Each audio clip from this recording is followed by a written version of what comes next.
Serious আমদরা শহরে থাকি uncle, কারণ আমার ভিতরটা কাঁপে। তারপরেও কি করি, তাই থাকি। রাস্তার মানুষই আমার বাপ মা, রাস্তার মানুষই সব। কারণ রাস্তার মানুষ ছাড়া আমার কেউ নেই পৃথিবীতে। কারণ এই যে হ্যারে দেখি, যারে মার মতো দেখি তারে মা কয়ে ডাক দিই, আর যারে ভাইয়ের মতো দেখি। আঙ্কেল, আমার মা থাকলে তো আর আমি এই জায়গায় থাকতাম না, আমি অন্য জায়গায় থাকতাম, আমি বাসায় থাকতাম, আমি চারবারের ভিতরে থাকতাম, আমার শরীরে পর্দা থাকতো। আমার আম্মুর কথা যখন আমার মনে পড়ে, তখন আমার আম্মুর কবরে যে আমার নানিরে নিয়ে একদিন নানিরে ছাড়াই যায়, আবার আরেকদিন নানিরে নগে করে নিয়ে আই যায়। কবরে যাও তোমার মার? আম্মুরে বলি যে আম্মু তুমি আমারে রাইখা গেছো এতিম কইরিয়া, নবীর মতো যখন আমার এতিম করে থেকে গেছো, সবাই যখন গেছো, তাহলে আমারে কে লেগা নিলা না? আমি কি তোমাকে কাছে দুষ করছি? আমি তো তোমার তুমি আমার পেটে রাখছো, তুমি কি আমার লেগে মহব্বত করো না?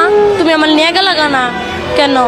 তখন আমার নানু আমার মাথায় হাত দেখায়, যার যখন সময় বলতে তো তখনই যাবে। আমি কই নানু, আমার আম্মুর তো সময় হয় নাই। কয় তোর আম্মুর তো অসুখেই খাইছে, সময় হয় নাই, ঠিক আছে। ভাইয়ের কবরে যে ডাক পারি, ভাইয়া তুমি আমারে কত খাওয়াই দিছ, ভাইয়া তুমি আমারে কত পড়াই দিছ, তুমি আমারে সবসময় আদর করছো, তুমি গেছো গা, আমার কেউ আদর করে না, কেউ না। আচ্ছা, তোমার আম্মু কিভাবে মারা গেছে? আম্মুর বলে ক্যান্সার হয়েছিল, নানু কইছে। আর তোমার ভাইয়ের? ভাইয়ের বলে গাড়ি অ্যাক্সিডেন্ট করছে।